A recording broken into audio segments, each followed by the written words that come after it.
बिस्मिल्लाहिर्रहमानिर्रहीम। अस्सलाम वालेकुम नाज़रीन। इस वीलॉग में दो तीन इश्यूज़ के हवाले से आपको अपडेट करेंगे। एक तो ये कि इमरान खान साहब ने टिम सेबेस्टियन को एक इंटरव्यू दिया। टिम सेबेस्टियन जो कि बहुत अरसे तक BBC के साथ एफिलिएटेड रहे हैं, उनका एक प्रोग्राम हार्ड टॉक है, उसकी मेज़बानी के फ़राइज़ सर अंजाम देते रहे और पूरी दुनिया में मशहूर हैं सख्त सवाल पूछने के हवाले से अपने मेहमानों से। तो अभी वो एक DW चैनल है, उसके साथ एफिलिएटेड है एज एन एंकर पर्सन, और प्रोग्राम का नाम मेरे ख्याल में कॉन्फ्लिक्ट जोन है। उसमें उन्होंने इमरान खान साहब को मदऊ किया था। खान साहब गए हैं, बड़े सख्त सवाल पूछे हैं टिम सेबेस्टियन ने, लेकिन इमरान खान ने भी भरपूर तरीके से जवाब दिए हैं। सवाल जो थे वो उनके दौरे हुकूमत से भी थे और मौजूदा सियासी सूरत हाल जो पाकिस्तान में उसके हवाले से भी थे। उसकी जो थोड़ी बहुत डिटेल है वो मैं आपके साथ इस व्लॉग में शेयर करता हूँ। लेकिन एक चीज़ जो पहले मैं क्विकली आप लोगों को बता दूँ वो ये है कि इमरान खान साहब की जो गुफ्तगू थी इस सारे इंटरव्यू में, ख़ास तौर पे पाकिस्तान की पोजीशन को लेकर के with respect to the international issues, बैनुल अक़वामी सतह पे जो मामलात हैं, तो उसमें कोई तब्दीली मैंने नहीं देखी उस वक्त से कि जब वो प्राइम मिनिस्टर थे और आज जब कि वो ऑपोजिशन में बैठे हुए हैं। क्योंकि नॉर्मली होता क्या है, होता ये है कि जब पॉलिटिशियंस हुकूमत में होते हैं तो उनका स्टेटमेंट या उनकी स्टेटमेंट्स होती हैं वो थोड़े से मुख्तलिफ होते हैं, और जब वो अपोजिशन में जाते हैं तो उनकी स्टेटमेंट्स मुख्तलिफ हो जाती हैं। और ख़ास तौर पे जब वो ख़ुद कहते हैं कि इस वक्त उनकी पार्टी पे क्रैक डाउन हो रहा है और उनके ख़िलाफ़ 180 के करीब केसेस रजिस्टर हो चुके हैं और उन्हें बदतरीन सियासी इंतकाम का निशाना बनाया जा रहा है, तो हमने माजी में तारीख़ में देखा ही है कि जब कोई पॉलिटिशियन इस पोजीशन में होता है कि वो अपोजिशन में होता है और उसके साथ पॉलिटिकल विक्टिमाइजेशन हो रही होती है, तो मोस्ट ऑफ द टाइम्स वो पॉलिटिशियन जो है वो बैनुल अक़वामी सतह के मामलात के हवाले से कुछ ऐसे स्टेटमेंट्स देने की कोशिश करते हैं या देते हैं जो बैनुल अक़वामी क़ुव्वतों को प्लीज़ करती हैं या उनके मौक़िफ़ की तायीद करती हैं। क्योंकि जब आप ऑपोजिशन में हैं और आपको पता है कि आपके अपने मुल्क में आपकी हुकूमत आपके ख़िलाफ़ सियासी इंतकाम की कार्रवाइयाँ कर रही हैं, तो आप चाहते हैं कि बैनुल अक़वामी सतह से कुछ जो प्लेयर्स हैं, जो ताकतवर एंटिटीज़ हैं, क़ुव्वतें हैं, वो आपके हक़ में कोई स्टेटमेंट दे दें। तो उसके लिए नॉर्मली होता ही है कि आप उनको भी प्लीज़ करने की कोशिश करते हैं, उनके मौक़िफ़ की भी तायीद करते हैं कुछ मामलात में जहाँ पे उनका मुफाद होता है या उनकी दिलचस्पी या उनका इंटरेस्ट होता है। लेकिन इमरान खान की जितनी भी गुफ्तगू थी DW चैनल पे टिम सेबेस्टियन के साथ, उसमें कहीं पे मुझे ये एलिमेंट नज़र नहीं आया। वो जो गुफ्तगू इमरान खान बतौर प्राइम मिनिस्टर पाकिस्तान की पोजीशन को लेकर करते थे बैनुल अक़वामी सतह पर मुख्तलिफ इशूज़ के हवाले से,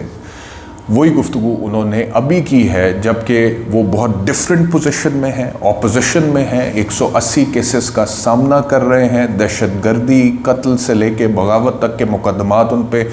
दर्ज हो चुके हैं। बकौल उनके उन्हें कोई उम्मीद नहीं है इस हुकूमत से इंसाफ की, उनको दीवार से लगाया जा रहा है, किसी भी टाइम उनको जेल में डाला जा सकता है। ऐसी पोजीशन में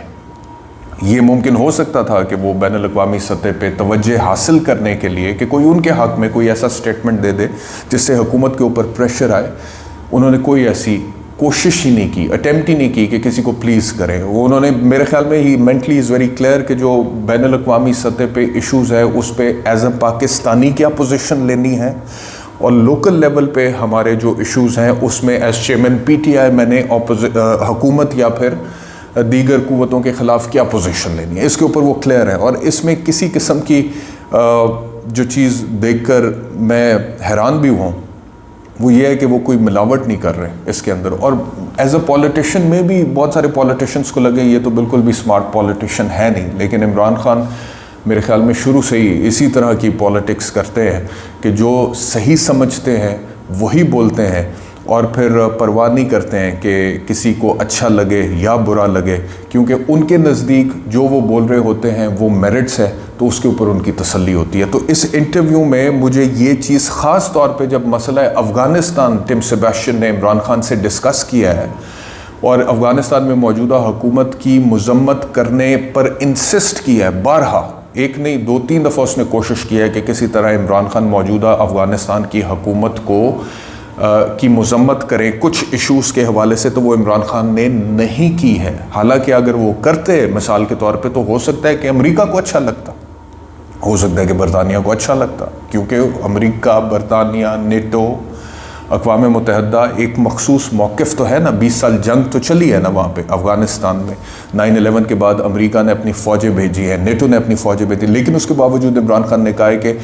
एज़ अ पाकिस्तानी हमने पाकिस्तान के इंटरेस्ट को देखना है और हम वहाँ पे ये नहीं देखते कि अशरफ गनी की हुकूमत है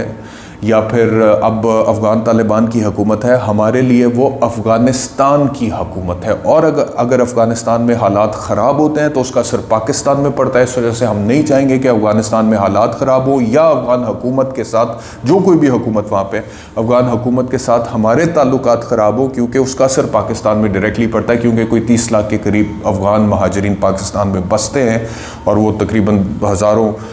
मील लंबा बॉर्डर है और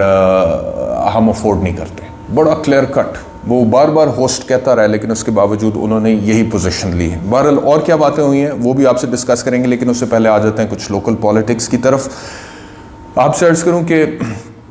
ख़बर है ज़राए से कि जरदारी साहब और शहबाज शरीफ साहब के माबैन इत्तफ़ाक़ हो गया बर वक्त इंतख़ाबात का। हतमी तौर पर यह बात तय पा गई है, और ये बात भी तय पा गई है कि अगस्त के दूसरे हफ्ते में असम्बली तहलील हो जाएगी। इसका मतलब यह है कि मौलाना फजलुर रहमान की जो तवक्कुआत और उम्मीदें थीं कि किसी तरह ये असम्बली मज़ीद आगे चले और 1 साल और पूरा करे, वो मलिया मेट हो गया। तो अभी एक तो ये ख़बर है। अच्छा, दूसरा अब इंटरेस्टिंग पहलू ये है कि PDM के दौरे हुकूमत में पिछले 1 साल में जो महंगाई की सूरत हाल है, जो मईशत की सूरत हाल है, वो तो आप लोगों के सामने है। लेकिन अभी all of a sudden petrol की कीमतों में मौजूदा हुकूमत ने, वफाकी वज़ीर ख़ज़ाना इसहाक़ डार ने 9 रुपये फ़ी लीटर कमी का ऐलान किया। हाई स्पीड डीज़ल की कीमत में 7 रुपये फ़ी लीटर कमी का ऐलान किया। सवाल ये पैदा होता है कि ऐलान क्यों है? अपेरेंटली तो अच्छी खबर है पाकिस्तान के अवाम के लिए कि पेट्रोल कम हो रहा है, कीमत कम हो रही है, हाई स्पीड डीज़ल की कीमत में कमी वाक़ हो रही है। लेकिन एक दो सवाल है मेरे एक पॉलिटिकल कमेंटेटर के तौर पे। सवाल यह है कि थोड़ी देर पहले शहबाज साहब ने तकरीर की है, और तकरीर करते हुए उन्होंने कहा है कि पेट्रोल की कीमत में जो कमी हमने की है वो इसलिए नहीं की है कि क्योंकि आलमी मार्केट में पेट्रोल की कीमत में कोई कमी वाक़ हुई है। मतलब कि वो अपने नंबर टांग रहे हैं ना कि बैनुल-अक़वामी मार्केट में पेट्रोल की कीमत में कोई कमी नहीं है, उसके बावजूद हमने की है। क्यों की है? वो कहते हैं जी IMF के साथ जो हमने मुआहदा किया है, उस मुआहदे की वजह से रुपए की कदर में जो बेहतरी आई है, उसकी वजह से हमने पेट्रोल की कीमत में कमी कर दी है। अच्छा, अब ये कमी फ़िलहाल मेरे ख़्याल में अभी अगले कुछ दिनों के लिए है, और उसके बाद शायद इसको दोबारा रिविज़िट किया जाएगा। अब सवाल ये पैदा होता है कि ये जो रुपए की कदर है,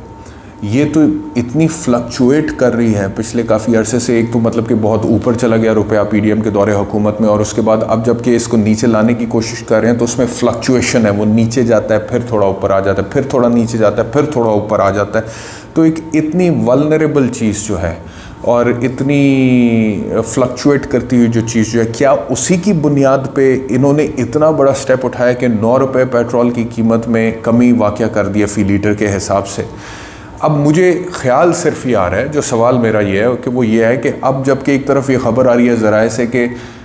इलेक्शंस का फ़ैसला हो गया जरदारी साहब और शहबाज साहब के माबैन, और अगस्त में असम्बलियाँ तहलील होने जा रही हैं, तो इसमें वक्त कितना रह गया? 1 महीना, अगस्त के दूसरे हफ्ते में। तो इस 1 महीने में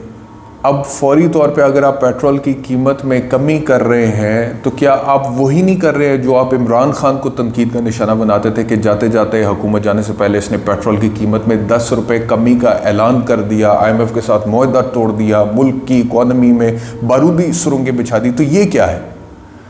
एग्जैक्टली इसी तरह वोट ऑफ नो कॉन्फिडेंस से कुछ दिन पहले इमरान खान साहब ने पेट्रोल की कीमत में 10 रुपये फ़ी लीटर कमी का ऐलान किया था, और उस टाइम पे आप लोगों ने तो कहा था कि ये सियासत कर रहा है, ये तो रियासत की कुर्बानी दे रहा है, सियासत को मुकद्दम रख रहा है। आज आप महीना रह गया आपके जाने में, और आप भी पेट्रोल की कीमत में 9 रुपये कमी कर रहे हैं, और ये कह के कर रहे हैं कि बैनुल-अक़वामी सतह पर आलमी मार्केट में पेट्रोल की कीमत में कमी वाक़ई नहीं हुई है। तो फिर आप क्या कर रहे हैं? ये आप सियासत नहीं कर रहे हैं कि जाते जाते क्योंकि अब हमने इलेक्शन में जाना है, अवाम के पास जाना है, तो कोई एक नारा हमारे पास और ऐड होना चाहिए, और वो ये है कि हमने जाते जाते पेट्रोल की कीमत में 9 रुपये कमी है, और फिर निगरान हुकूमत उसको डील करती फिरे। एक ऐसे टाइम पे जब IMF की शराइत इतनी सख्त है कि IMF ने कहा है जी, ये भी IMF ने प्लान मांग लिया है हुकूमत पाकिस्तान से कि जो रियल एस्टेट है, और आपको पता है रियल एस्टेट वो शोबा है जिसमें पाकिस्तान की इकॉनमी में लोगों ने पैसे कमाए हैं। बाकी तो बहुत सारी चीज़ों में लोगों के लिए पैसा कमाना ही बड़ा मुश्किल हो गया है, इंडस्ट्रियलाइजेशन या मैन्युफैक्चरिंग। मैं मिडिल क्लास की बात कर रहा हूँ, अपर क्लास की बात नहीं कर रहा। बहरहाल तो उन्होंने रियल एस्टेट और ज़रूरी शोबे पर टैक्स आयद करने का प्लान मांग लिया। यानी कि एक तरफ तो बिजली ऑलरेडी महंगी कर दी इस हुकूमत ने IMF से मुआहदा करने के बाद, गैस महंगी करने जा रहे हैं, और ये होनी है क्योंकि मुआहदे में लिख के दिया हुआ इस हुकूमत ने। रियल एस्टेट पर मजीद टैक्स आयद करने जा रहे हैं, ज़रूरी शोबे पर मजीद टैक्स आयद करने जा रहे हैं। तो आपको समझ आता है सारी सूरत हाल में कि जब गैस महंगी हो रही है, बिजली महंगी हो चुकी है, रियल एस्टेट पे टैक्स लगने जा रहा है, ज़राअत पे टैक्स लगने जा रहा है, तो पेट्रोल की कीमत में कैसे कमी वाक़या हो सकती है? समझ आता है आपको कि जी क्योंकि रुपए की कदर थोड़ी बेहतर हो गई थी, इस वजह से हमने फौरी तौर पे IMF को लिख के दिया मैंने, आगे जाके पेट्रोल की कीमत में भी इजाफा होना है। लेकिन जाते जाते वो जो नारा था ना PDM का कि सियासत नहीं रियासत बचाओ,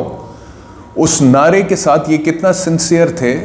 या कितनी वो खुल के सामने आ गया। ये सियासत नहीं है तो और क्या है, आप मुझे बताएं। चले मैं तो कहता हूँ कि बड़ी अच्छी बात, हम तो खुश होते हैं कि अगर महंगाई में कमी वाक़या हो रही है, और अगर ये कंसिस्टेंट है और आगे इसी तरह चल सकता है और प्रैक्टिकल है और डूएबल है और बारूदी सुरंग बिछाने के मुतरादिफ नहीं है और पॉलिटिक्स खेल नहीं रहे हैं आप इससे, इस फैसले से, तो बड़ी अच्छी बात है। लेकिन इन बातों के जवाब तो दे देना,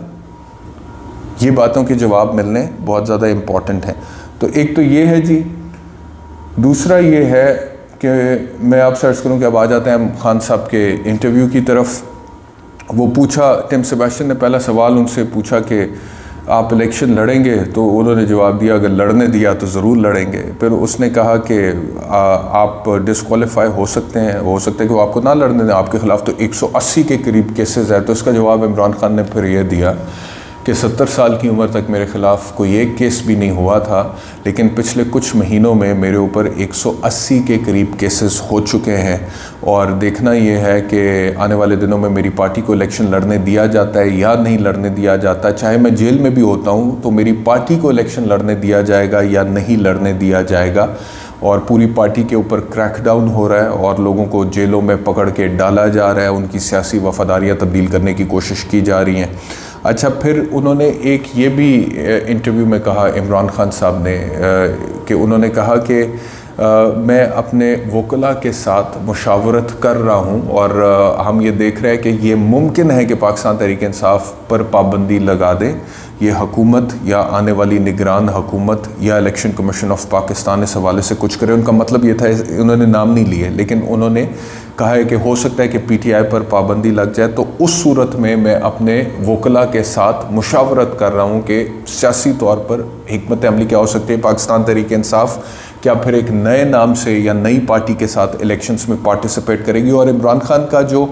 माइंडसेट नज़र आया ना मुझे इस सवाल का जवाब देते हुए, वो ये था कि उनको अपने डिस्क्वालिफिकेशन या नाअहल या जेल में जाने का इतना परवाह नहीं है। उन्हें यह है कि पार्टी हर सूरत इलेक्शन लड़े। इमरान खान का जो प्लान मुझे नज़र आया ना